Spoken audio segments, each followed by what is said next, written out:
Halo semua, balik lagi di channel Toraokun. Sebelum pembahasannya dimulai, silahkan klik tombol subscribe dan aktifkan lonceng notifikasinya supaya kalian gak ketinggalan info dan teori terbaru seputar One Piece. Buat kalian yang mau informasi tambahan soal SBS atau databook, kalian bisa follow Instagram Toraokun. Di sana admin akan memposting soal SBS, databook, dan berbagai teori singkat. Sekarang lanjut ke pembahasan. Di forum One Piece yang biasa memberikan spoiler paling cepat, telah muncul hint atau preview tentang One Piece chapter 1116. Di sini tertulis kebenaran yang akan mengguncang dunia dan dipertanyakan apa yang akan terjadi dengan nasib para kru. Kebenaran yang akan mengguncang dunia tentu merujuk kepada siaran Vegapunk yang masih terus berjalan hingga saat ini. Dalam siaran tersebut, pada chapter-chapter sebelumnya, Vegapunk telah mengungkap hal-hal besar seperti dunia yang akan tenggelam, sedikit kisah Joy Boy, serta penggunaan senjata kuno dalam perang abad kekosongan yang membuat air laut naik setinggi 200 meter, yang mana hal tersebut mengakibatkan banyak bagian dari benua kuno menjadi tenggelam. Namun, karena preview mengatakan soal kebenaran yang akan mengguncang dunia, itu artinya masih ada hal-hal besar lain yang akan terus diceritakan oleh Vegapunk dalam siaran tersebut. Gorosei masih kesulitan mencari Haishin dan Denmushi, sehingga rekaman dari sang ilmuwan itu masih akan terus tersiar ke seluruh dunia.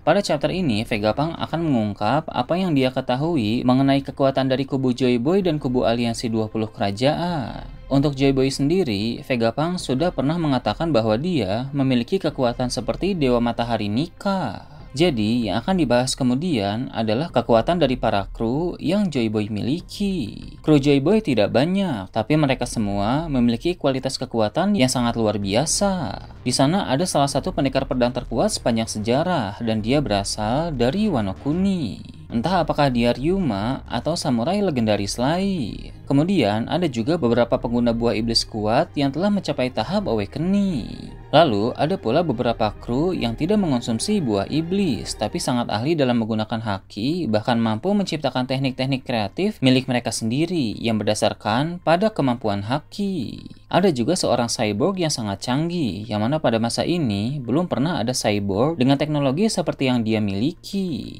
Jadi secara keseluruhan, Joy Boy memiliki kru dengan kekuatan yang sangat hebat. Suatu saat nanti, Luffy akan menjadi sekuat atau bahkan melampaui Joy Boy pada masa lalu.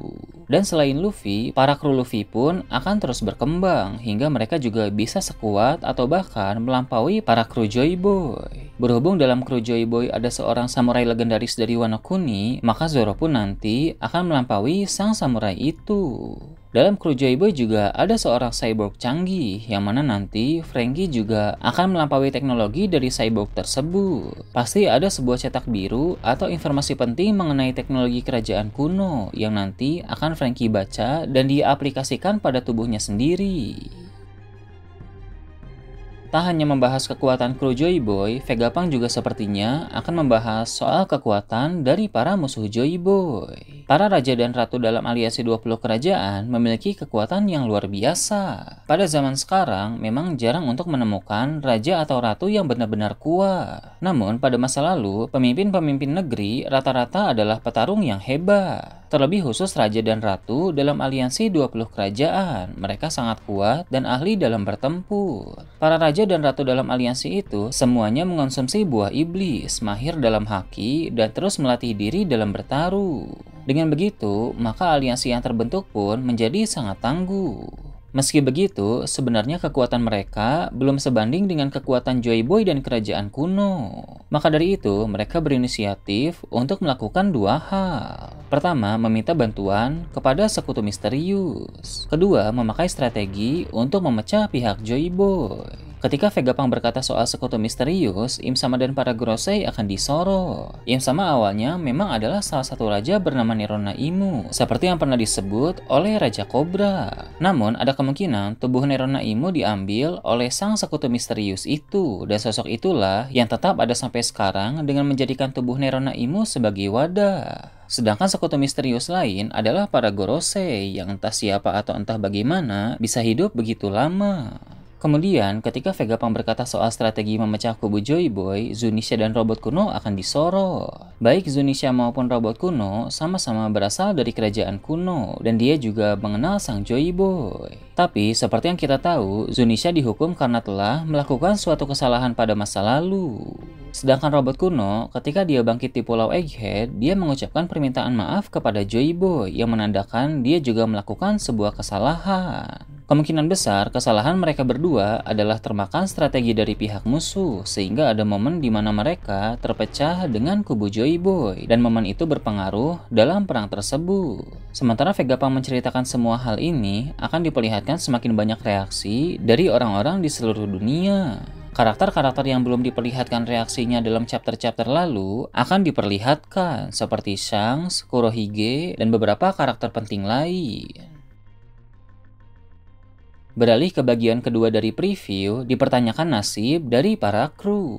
Kru yang dimaksud di sini tentu adalah kru bajak laut topi jerami. Ketika nasib mereka dipertanyakan, maka itu berarti keadaan di Pulau Egghead telah semakin buruk. Gorosei Nusjuro akan bergerak dengan kecepatan tinggi menuju ke laboratorium. Di sana, dia akan bertemu dengan Zoro dan Jinbei yang sedang dalam perjalanan menuju ke tempat Nami dan kawan-kawan. Awalnya, Nusjuro belum berniat melawan mereka karena dia ingin mencari Haishin Dendenmushi terlebih dahulu. Namun, saat Nusjuro muncul, Zoro bisa merasakan aura keberadaan yang sangat mengerikan, sehingga secara naluri, Zoro pun menyerang Gorosei yang satu itu. Hal tersebut membuat Nusjuro menyerang balik. Dia akan menggunakan tebasan yang dipadukan dengan Haoshoku Haki kuat. Zoro dan Jinbei memang menangkis serangan itu, tapi mereka berdua tetap terpental. Sementara itu, Saturn tidak berhasil menemukan Haishin Dendenmushi di tempat yang dia cari, sehingga dia pun keluar dari sana dan bertemu lagi dengan Nami dan kawan-kawan. Saturn pun melihat awan yang telah diatur sedemikian rupa untuk membantu pelarian mereka, sehingga Saturn menyerang mereka dengan racun yang bisa meledak. Dari kejauhan, Sanji bisa merasakan Nami dan Robin berada dalam bahaya. Dia pun meminta Bonnie untuk menunggu di kapal raksasa, sedangkan dia akan pergi ke tempat Nami dan Robin. Franky juga memutuskan untuk ikut bersama Sanji. Di tengah perjalanan, Mars melihat mereka berdua. Jadi, sebelumnya Mars sedang mencari Haishin Dendenmushi di dalam suatu ruangan. Namun sama halnya dengan Saturn, dia tidak berhasil menemukan di mana siput itu berada. Mars pun keluar, lalu terbang untuk mencoba mencari di tempat lain.